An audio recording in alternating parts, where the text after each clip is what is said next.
Bom, olá, alunos e alunas. Nós vamos conversar um pouco sobre o assunto eletrodinâmica, que são os assuntos que foram tratados nas últimas aulas, e como pretendo fazer uma avaliação com vocês, então resolvi montar aí um apanhado dos últimos assuntos para que vocês tenham mais um conteúdo, mais um material para que possam estudar e pesquisar para poderem fazer as avaliações que virão a seguir. Então, o assunto é eletrodinâmica. Então, vou organizar aqui uma apresentação para vocês sobre os conceitos básicos da eletrodinâmica e o que vocês precisam saber para resolver alguns problemas.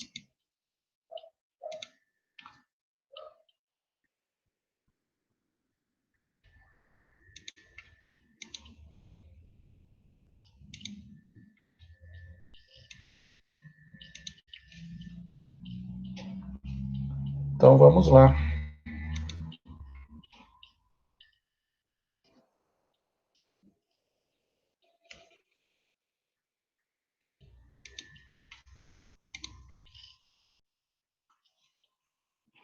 Eletrodinâmica. Então, o que é eletrodinâmica? Eletrodinâmica é uma das divisões da eletricidade que estudam as cargas elétricas em movimento. Então, nós vamos ter aqui o estudo das cargas elétricas em movimento. Até então, a gente analisou aí as cargas elétricas em repouso. Quando vocês estudaram esse processo de eletrização, as cargas, a interação entre as cargas elétricas com a força elétrica, a lei de Coulomb, e o campo elétrico. Agora a gente começa a analisar o movimento das cargas. As interações entre as cargas elétricas em repouso são estudadas na eletrostática, como já falei, os processos de eletrização, a lei de Coulomb e o campo elétrico, por exemplo. Porque eletrostática, estático, parado, então cargas elétricas paradas. As cargas elétricas existem na natureza e se manifestam em vários fenômenos, nos relâmpagos, nos choques elétricos, nos cabelos que se arrepiam ao escovar, né, que acabam se eletrizando por atrito, choques em maçanetas de carros e portas de casas. Então, pessoas que tomam choques em maçanetas de carros e portas de casa devido ao atrito dos pés com o chão e com o próprio ar, né, com o vento. Então, são várias as formas que a natureza manifesta aí a eletricidade existente nela. Então, as cargas elétricas existem na natureza. Nós aprendemos com o tempo a identificá-las e a aprender sobre suas propriedades e a dominá-las. E hoje, né, nós temos aí a eletricidade praticamente, nós somos dependentes da eletricidade para praticamente tudo em nossa vida, né? Os aparelhos elétricos, eles fazem parte da nossa vida de todas as formas. Então, vocês viram lá os processos de eletrização, atrito, contato e indução. Então, aqui a famosa experiência aqui de esfregar o bastão de vidro na lã. Transferência de cargas elétricas, um fica positivo, outro fica negativo. Então, tem um que perdeu cargas, outro que recebeu. Aqui, eu teria os dois inicialmente neutros, né? No contato, eu preciso ter um eletrizado entrando em contato com um neutro. As cargas elétricas vão se dividir. Dependendo do sinal do eletrizado, eu vou ter uma condição em que os dois ficam positivos ou negativos. Aí depende da condição aqui inicial. E a indução eu só aproximo um do outro e vou causar uma separação de cargas. O induzido, ocorre uma separação de cargas no induzido, causadas aqui pelo indutor. Bom, isso já foi visto, é só para dar uma relembrada. Então, a carga elétrica elementar é carga elétrica relativa a um próton ou um elétron. Eles têm cargas iguais, sendo o próton positivo e o elétron negativo por definição. A carga foi medida experimentalmente e tem um valor muito pequenininho, né? Então, aqui 0,0016 coulombs. Coulomb é o sobrenome de um físico, né? E essa unidade aqui, ela é a unidade de carga elétrica. Então, essa unidade aqui, como eu tenho 19 casas decimais até o 1 aqui, eu posso escrever ela em notação científica. Então, 1,6 vezes 10 a menos 19. Então, conto essas 19 casas decimais da esquerda para a direita e tenho aqui o número de casas decimais expresso em notação científica numa potência de base 10. Essa carga aqui, o E, carga elementar, seria a carga de um elétron ou de um próton. Se for negativa, é de um elétron, se for positiva, é de um próton. Então, seria a menor carga possível na natureza. Então, eu só tenho múltiplos dessa carga, né? Porque eu sempre terei um elétron, dois elétrons, três elétrons, um próton, dois prótons, três prótons. A carga ela não se divide em partes, né? Então, por isso que ela é chamada de carga elementar, porque essa daqui seria a menor carga possível na natureza, relativa a um elétron com a um próton. Para calcular a quantidade de carga, devemos conhecer o número de elétrons que um corpo ganhou. Se ele ganhar cargas elétricas, ele se carrega negativamente, ou perdeu. Então, se ele perder cargas elétricas, ele perde cargas negativas, vai sobrar positivas. Então, ele fica carregado positivamente. Teremos. Então, sempre lembrando, o que um corpo, para se eletrizar, ele sempre vai ganhar ou perder elétrons. Elétrons.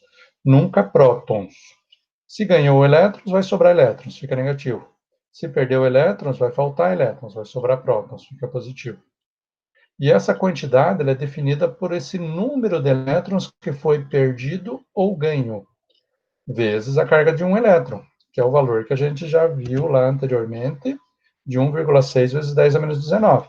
Então, esse E aqui é uma constante. O valor vai ser sempre esse para o E, que é a carga elementar. Então, por exemplo, se eu tenho um elétron, vai ficar 1 vezes 1,6 vezes 10 a menos 19. Se eu tenho 100 elétrons, 100 vezes 1,6 vezes 10 a menos 19. Se eu tenho 1 milhão de elétrons, 1 milhão vezes 1,6 vezes 10 a menos 19. Então, esse N aqui é o número de elétrons perdidos ou ganhos, e o E é a carga elementar. É 1,6 vezes 10 a menos 19. É a carga de cada elétron ganho ou perdido. Então, essa relação aqui ela vai servir para calcular a quantidade de carga. Medida em coulombs. Coulombs, unidade de carga. Da onde veio esse nome?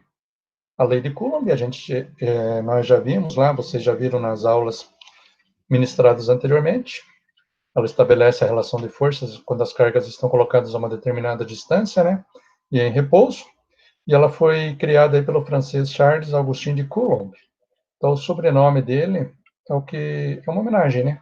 Então, o sobrenome dele é o que dá nome à unidade de carga elétrica. Ele criou, né, a lei de Coulomb. Ela é muito parecida com a lei da gravitação universal, né? Porque ele estabeleceu em cima da lei da gravitação universal o que tinha aqui de, de relação para as cargas elétricas. Então, se um corpo eletrizado perdendo 1 bilhão de elétrons, qual o sinal e o valor da carga elétrica adquirida? Bom, se ele perdeu elétrons, vai sobrar prótons. Então, o sinal vai ser positivo, o sinal eu já sei. E o valor da carga elétrica adquirida? Então, lembrando, cada carga vale 1,6 vezes 10 a menos 19, que é o valor de uma carga só, de uma carga elementar. Ele perdeu 1 bilhão, mil, milhão, bilhão, são 9 zeros. Então, 10 a nona positivo. Então, vou escrever isso com uma notação científica como 10 a nona. 10 a nona elétrons. Perdeu 10 a nona elétrons, que é 1 bilhão.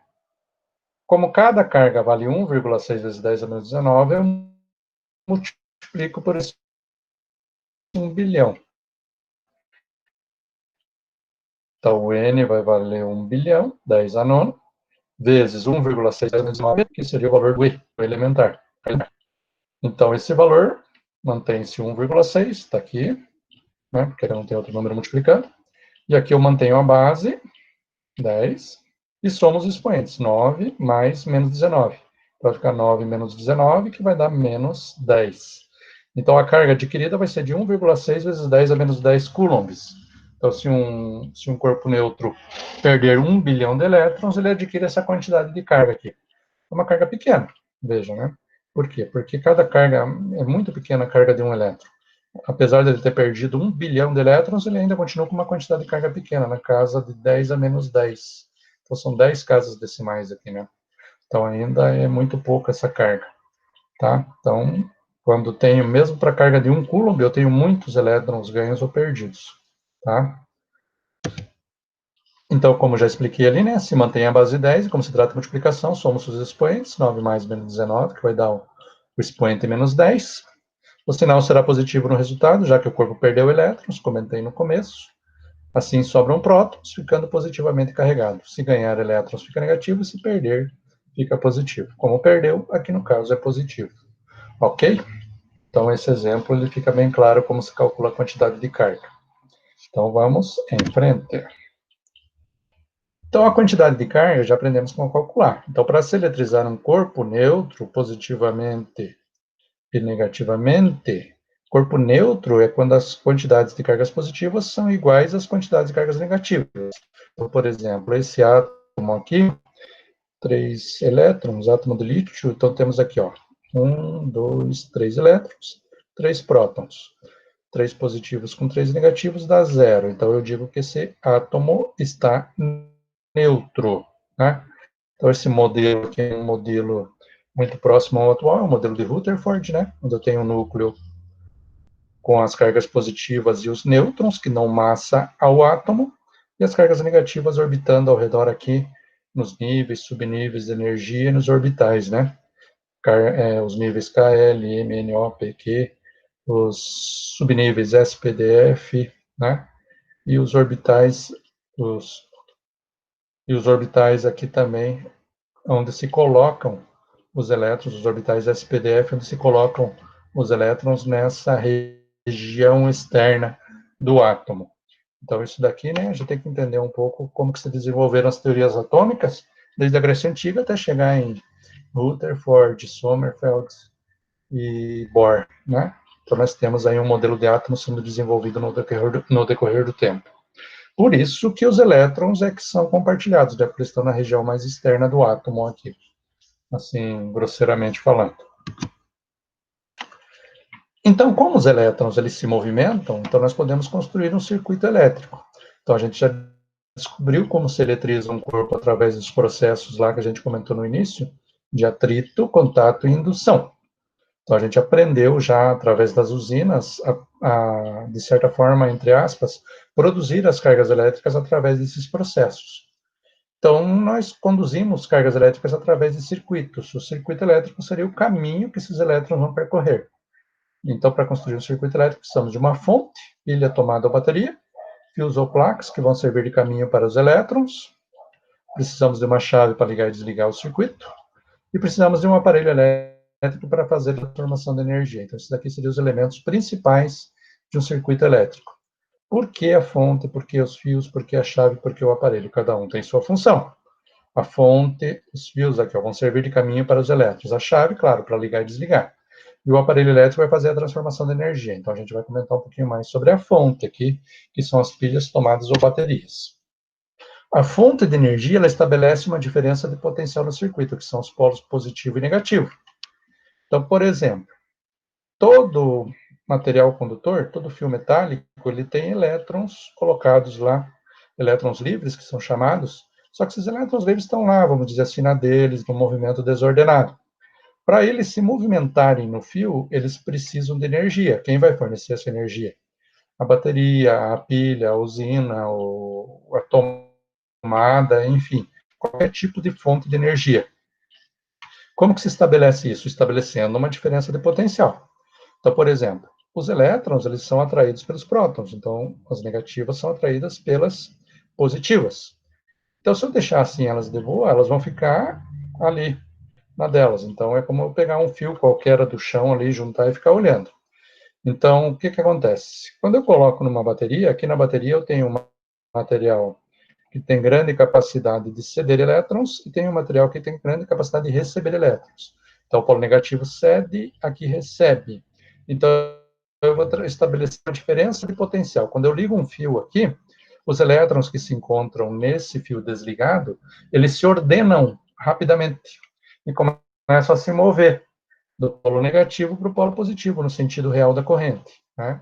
Então, eles vão do polo negativo para o polo positivo. Então, eles começam a ganhar energia para se movimentar. Por quê? Porque eu tenho um material aqui que tem grande capacidade de ceder e aqui eu tenho um grande material que tem grande capacidade de receber. Então, a diferença de potencial é estabelecida por esses dois polos, o positivo e o negativo. Por isso que toda tomada tem dois pinos lá, onde um é o fio fase, o outro é o fio neutro, fase negativo, neutro, positivo. Então, você tem essas definições em todas as fontes, né? Sejam pilhas, baterias ou tomates. Então, a diferença de potencial também é chamada de tensão elétrica, sendo medida em volts, né? Então, a tensão elétrica, a diferença de potencial, elas têm a mesma definição agora, inicialmente, para o nosso estudo, e essa medida é feita em volts. A unidade de tensão elétrica é o volt. A tensão elétrica fornece energia aos elétrons para que ele percorra o circuito, por isso que eu preciso da fonte, né? Então, a tensão elétrica seria um empurrão que os elétrons recebem para percorrerem o circuito. Então, os elétrons que saem de uma usina, por exemplo, que são produzidos pelo atrito nas turbinas, precisam de muita energia para percorrer o caminho até nossas casas. Então, sendo o valor rebaixado ao chegar. Então, saem com milhões de volts lá da usina. Por quê? Porque tem que percorrer quilômetros e quilômetros de cabos, de fios metálicos, até chegar nas cidades, nas casas, até chegar a ser a sua transformação final. Então, eles saem com muitos volts, daí vão sendo rebaixados até chegar nas casas com 110 volts, porque senão a gente tem o risco, né, do choque elétrico, que era o que tinha no início da utilização aí da energia elétrica, lá no final do século XIX, início do XX, né? Então, nós tivemos muitos problemas aí com choques elétricos. A unidade volt foi dada em homenagem ao Alessandro Volta, um físico italiano, que foi o inventor da bateria, da pilha elétrica, né? Então, volt, abreviação do sobrenome dele, símbolo V, né?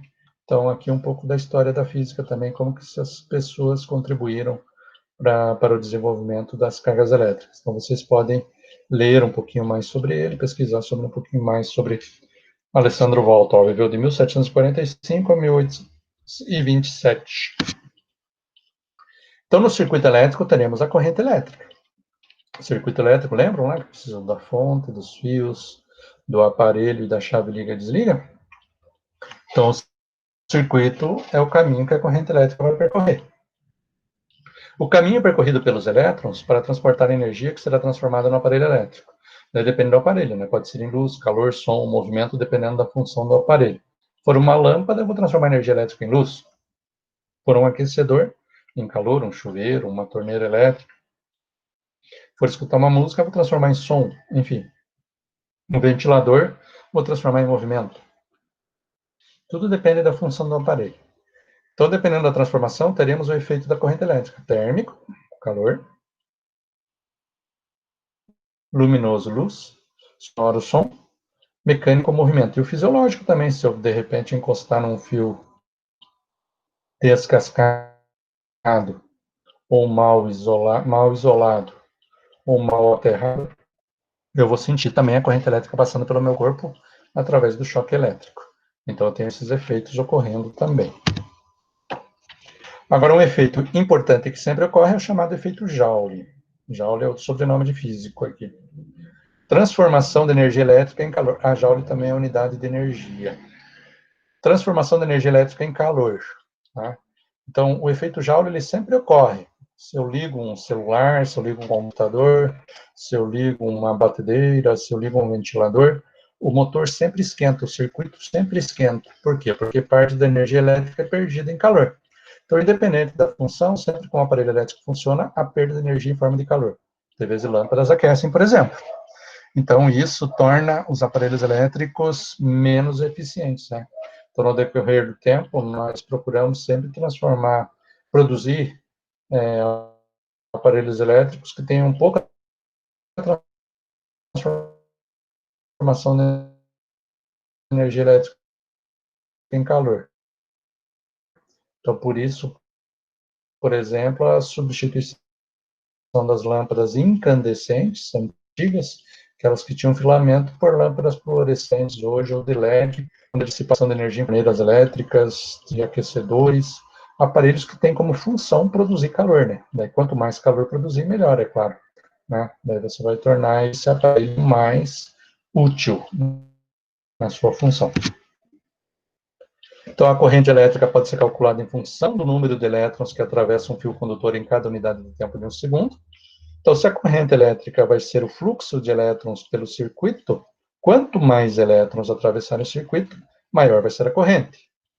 A corrente é medida em amperes, ampere, unidade de corrente, tá? Então, a corrente elétrica, número de elétrons maior, muitos elétrons passando, grande corrente elétrica. Poucos elétrons passando, corrente elétrica pequena. Então, 1 ampere vai corresponder a uma carga de 1 coulomb por segundo. Né? Então, para cada carga de 1 coulomb por segundo, eu vou ter 1 ampere de corrente. E esse 1 coulomb aqui vai me definir o número de elétrons que passam a cada segundo aqui pelo circuito para definir esse valor aqui. Então, eu vou ter que voltar lá naquela formulazinha de delta Q igual, de Q igual a N vezes Z, né? Onde o número de elétrons é que define a quantidade de carga, porque coulomb é a unidade de carga. Então, a quantidade de carga sobre tempo. Né? Apertei antes aqui, voltando aqui, unidade de carga sobre tempo. E daí aqui eu tenho um pouco sobre André Marie Ampère, outro físico cujo sobrenome aparece dentro da ciência também. Né? Então você tem aqui um pouco sobre o que ele fez. Ó. Físico matemático, usava sua experiência matemática e estatística para observar e medir ocorrências descobertas por outros cientistas europeus. Então ele conseguiu provas cabais em relação à relação entre eletricidade e magnetismo. Então ele teve a sua importância dentro da história também. Seu nome está eternizado lá na unidade de corrente elétrica. Pesquise um pouco sobre ele também, leia um pouco mais. Então, nós podemos determinar a intensidade da corrente elétrica. O que é a intensidade da corrente elétrica? Seria a quantidade de carga que passa num determinado intervalo de tempo. Coulomb por segundo. Quantidade de carga em Coulomb, tempo em segundos. Então, voltando lá, quantidade de carga segundo tempo. Então, quantidade de carga sobre tempo. O I é a intensidade da corrente elétrica, medida em amperes. Aqui eu vou medir a corrente. O que é a quantidade de carga medida em coulombs, tempo em segundos. Né? Então, como eu falei, o fio desligado, os elétrons estão desordenados, estão lá, uma pequena velocidade. Quando se liga numa fonte, eles se ordenam do negativo para o positivo, num fluxo bem ordenado. Então, aqui eu tenho corrente elétrica, aqui eu não tenho. Tá? E quanto mais elétrons passarem aqui, quanto maior for a quantidade de carga, né? Já que a quantidade de carga depende do número de elétrons, mais corrente eu terei, né? Por unidade de tempo. Então, vejo, essa é uma representação de algo que a gente não vê, é claro, né? É uma representação para você entender como é que funciona. Claro que os elétrons não são essas bolinhas aqui se movimentando no fio, tá? É só uma representação que serve bem para entender. Quanto maior o número de elétrons, maior será a quantidade de carga elétrica. Já falei isso. Quanto menor o número, menor a quantidade. Então, por exemplo, um fio condutor é atravessado por 5 vezes 10 a 20 elétrons. Ó, são muitos elétrons durante 5 segundos. Então, isso aqui é o N, número de elétrons. Isso aqui é um tempo, T, de 5 segundos. Qual o valor da corrente elétrica no circuito? Bom, a corrente elétrica é o I. Então, vai ser a quantidade de carga dividida pelo tempo. Então, nós temos o N, 5 vezes 10 a 20 elétrons, número de elétrons. Cada carga vale 1,6 vezes 10 a menos 19 coulombs, cada elétron, né? Cada elétron que está passando por ali, durante um tempo de 5 segundos. Então, esses daqui são os dados do problema que eu preciso. Então, a intensidade de corrente é a quantidade de carga sobre tempo. Onde a quantidade de carga é N vezes Z. Vimos lá no começo. Número de elétrons vezes o valor da carga de cada elétron. Usando as duas definições, o que nós vamos ter? Ó, o N vale 5 vezes 10 a 20. O E vale 1,6 vezes 10 a menos 19. Então, vou calcular essa quantidade de carga aqui. Ó. Ok? N vezes E vai me dar aqui. Ó. Então, 5 vezes 10 a 20 vezes 1,6 vezes 10 a menos 19. 5 vezes 1,6 dá 8. 10 elevado a 20 vezes 10 a menos 19. Mantém a base. Somos os expoentes. 20 mais menos 19. 20 menos 19, que dá 1. 10 a primeira é 10. Vezes 8, 80 coulombs de carga. Então, esses 5 vezes 10 a 20 elétrons vezes o valor de cada elétron vai me dar 80 coulombs de carga. Essa quantidade de carga está passando durante um tempo de 5 segundos. Ó. Então, agora eu tenho o quê? Que é o 80. Dividido pelo tempo, 5 segundos, me deu uma corrente elétrica.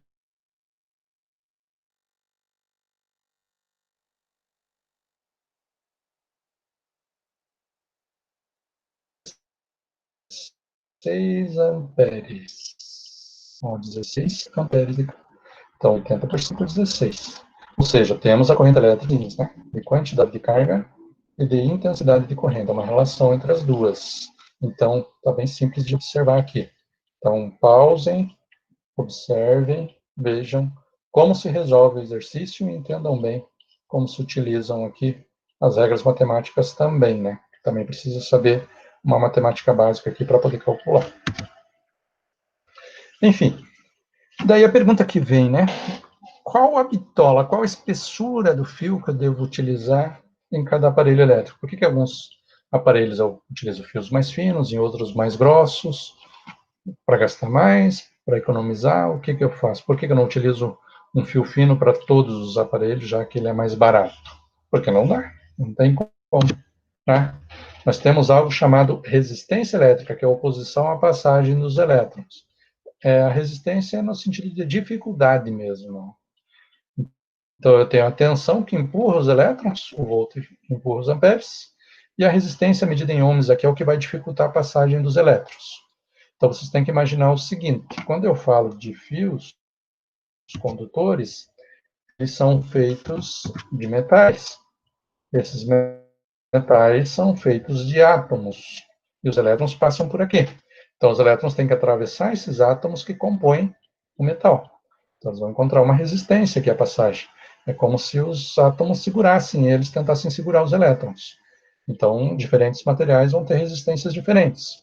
Então, isso a gente vai ver também que o material interfere. Né? Então, a resistência ela é causada por diversos fatores aqui. Então, pela tensão elétrica, grandes tensões geram maior resistência e menores valores de corrente elétrica. Então, se eu tiver uma tensão muito grande fornecida, isso vai interferir, a tensão é o U aqui, ó. Então, a resistência é igual a U sobre I. Isso aqui é chamado de primeira lei de Ohm, né? Não é assunto para agora, mas só para vocês entenderem. Então, a resistência ela depende da tensão. Se eu tiver uma tensão muito grande, se a corrente permanecer a mesma, a resistência vai aumentar. O que vai acontecer? Como a resistência aumenta, a dissipação de energia em forma de calor também aumenta, então o circuito pode queimar. Então, para o circuito funcionar, à medida que a tensão aumenta, a corrente tem que diminuir para a resistência permanecer igual. Isso é chamado de resistor ohmico, obedece à primeira lei de Ohm. Né? Isso é um assunto que a gente vai ver com mais calma depois. Mas é só para vocês entenderem que essa tensão elétrica, por exemplo, se eu ligo um chuveiro de 110 volts, indicado para 110 volts, não presto atenção, levo ele para uma cidade onde a tensão elétrica é de 220. Ele, não só chuveiro, qualquer aparelho. Então, se eu ligo um aparelho elétrico de 110 volts em 220 volts, numa rede de 220, o U aumenta. Né? Se ele não for adaptado, o que acontece? A resistência vai aumentar também. Então, com a resistência aumentando, eu vou ter muita dissipação de energia em forma de calor, o chuveiro queima. Então, qualquer aparelho de 110 ligado em 220, ele queima. Se for ao contrário, ou ele não funciona, ou funciona mais fraco. Por quê? Porque daí eu diminuo a tensão, a resistência diminui, eu não vou ter a mesma corrente passando pelo aparelho, porque o aparelho ele é preparado para aquela tensão, né? Então, são situações que eu tenho que observar.